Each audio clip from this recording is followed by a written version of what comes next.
नमस्कार, मैं डॉक्टर इंदिरा मिश्रा, वरिष्ठ शिशु रोग विशेषज्ञ, अपोलो हॉस्पिटल बिलासपुर। पिछले 20 साल से यहाँ अपोलो हॉस्पिटल में कार्यरत है। मैं आपको ये बताना चाह रही हूँ कि हमारे इंडिया में जो वैक्सीनेशन यानी कि टीकाकरण का जो स्टेटस है उसके बारे में और उसके कुछ इम्पोर्टेंट पॉइंट्स के बारे में। कोई पूछते हैं कि टीकाकरण आवश्यक क्यों है।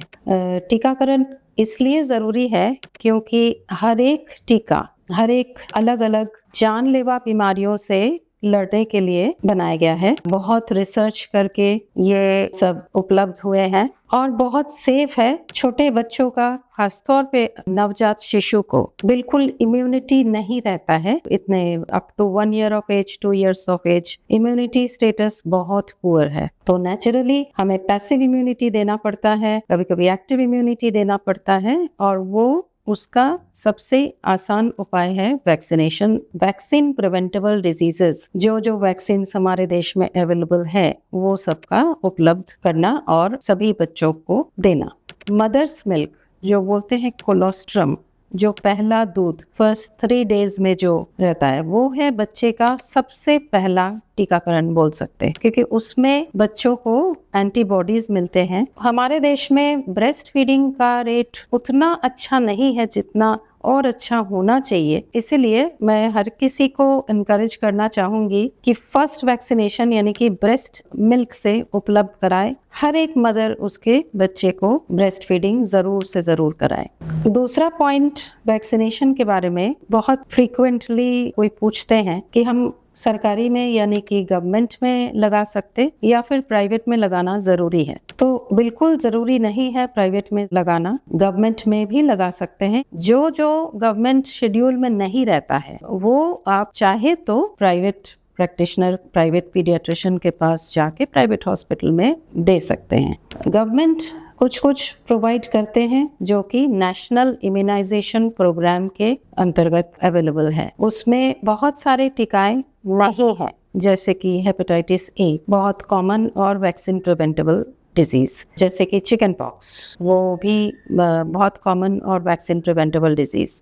इन्फ्लुएंजा, फ्लू, इसमें कोई पूछते हैं कि फ्लू लगाने से क्या सर्दी खांसी नहीं होगा बच्चे को, तो ऐसा नहीं है। सर्दी वैक्सीन प्रिवेंटेबल नहीं है, वो कॉमन कोल्ड है और सर्दी अपने से ठीक होता है। सर्दी के लिए कोई दवाई भी जरूरत नहीं होता है ज्यादातर समय। वैक्सीन प्रिवेंटेबल जो फ्लू है वो है जानलेवा फ्लू, जिसमें न्यूमोनिया होके सर्दी खांसी, उसके बाद फिर न्यूमोनिया और उसके बाद फिर दोनों साइड बायलैटरल न्यूमोनिया होके जान भी जा सकती है। ये सब कुछ जो IAP Indian academy of paediatrics के लिस्ट में है, जो NIP में नहीं है, गवर्नमेंट लिस्ट में नहीं है, जो दे सकते हैं देना चाहिए बच्चे को। इसके अलावा पूछते हैं कि साइड इफेक्ट्स क्या है। जो इफेक्ट है वो है जानलेवा बीमारियों से बचाना और जो साइड इफेक्ट है वो बहुत माइनर हो सकता है। 1 या 2 दिन बुखार आए थोड़ा, जिसके लिए दवाई दे सकते, थोड़ा दर्द हो जहाँ पे इंजेक्शन दिए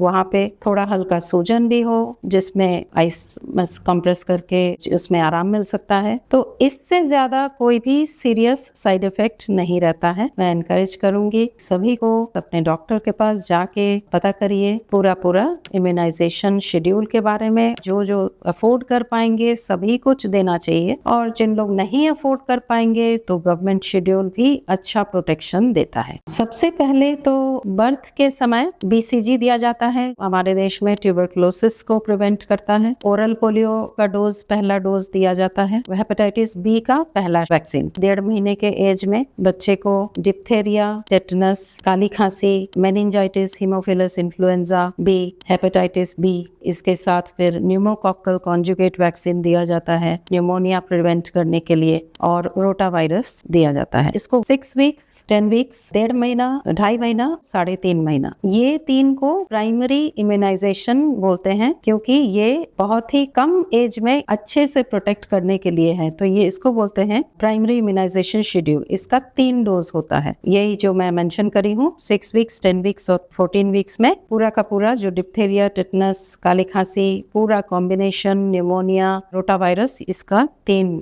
डोज शेड्यूल रहता है। इसके बाद अगर प्राइवेट में जाया जाए तो फिर फ्लू का पहला डोज होता है। 7 मंथ्स में फ्लू का दूसरा डोज होता है और प्राइवेट में ही टाइफॉइड का रहता है। उसके बाद आता है 9 मंथ्स गवर्नमेंट का भी शेड्यूल कवर करता है, लेकिन उसमें गवर्नमेंट शेड्यूल में एक डेफिशिएंसी है। MR वैक्सीन देते हैं, मीजल्स और रूबेला वैक्सीन देते हैं, MMR नहीं देते हैं। जो हम प्राइवेट में देते हैं उसमें मम्स, मीजल्स और रूबेला रहता है। उसके बाद फिर 1 ईयर में रहता है। 1 ईयर में हम लोग देते हैं हेपेटाइटिस ए का पहला डोज। कुछ एरियाज में जहाँ पे जापानीज एन्सेफेलाइटिस एंडेमिक बोला जाता है हमारे देश में, इंडिया में, वहाँ पे जापानीज एन्सेफेलाइटिस का पहला डोज। 4 वीक्स बाद, आफ्टर 4 वीक्स फिर जापानीज एन्सेफेलाइटिस का दूसरा डोज आता है। और इस बीच हम मेनिंजाइटिस का भी डोज इनकॉर्पोरेट कर सकते हैं। वो मेनिंजाइटिस जो कि मेनिंगोकोक्कल मेनिंजाइटिस, बहुत जल्दी जानलेवा हो सकता है ये बीमारी, जो जिसको बोलते हैं मस्तिष्क का पर्दे का इन्फेक्शन से बचाना, तो वो है मेनिंजाइटिस वाला। 1 ईयर में दे सकते हैं। और उसके बाद आता है 15 महीना।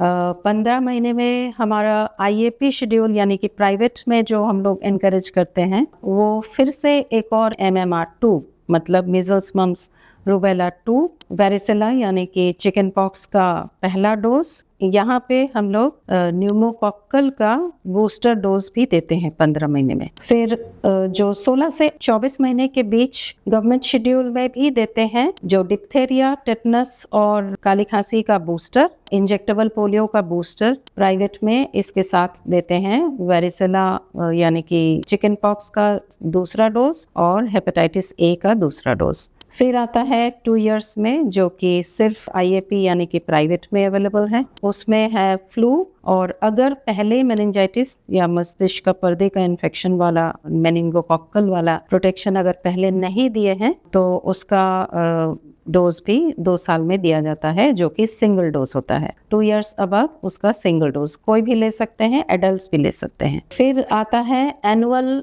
फ्लू वैक्सीन, मतलब हर साल 5 साल की उम्र तक, क्योंकि 5 साल की उम्र तक हम मानते हैं कि वल्नरेबल रहते हैं जानलेवा फ्लू को कैच करने के लिए, तो इसीलिए फ्लू का हर साल टीका लगना चाहिए 5 साल तक। और 5 साल में फिर स्कूल बूस्टर रहता है, उसमें डिप्थेरिया, टेटनस और काली खांसी का के साथ साथ इंजेक्टेबल पोलियो का फिर बूस्टर डोज लगता है। एक MMR3 लगता है, मम्स, मीजल्स, रूबेला का 3rd डोज लगता है। फिर उसके बाद 10 साल में हम लोग अभी बॉयज एंड गर्ल्स दोनों के लिए सर्वाइकल मतलब ह्यूमन पेपिलोमा वायरस, पहले इसको सर्वाइकल वाला वैक्सीन बोलते थे क्योंकि ये सिर्फ गर्ल्स के लिए था।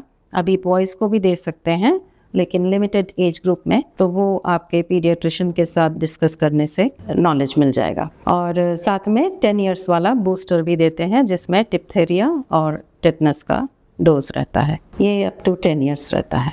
Thank you.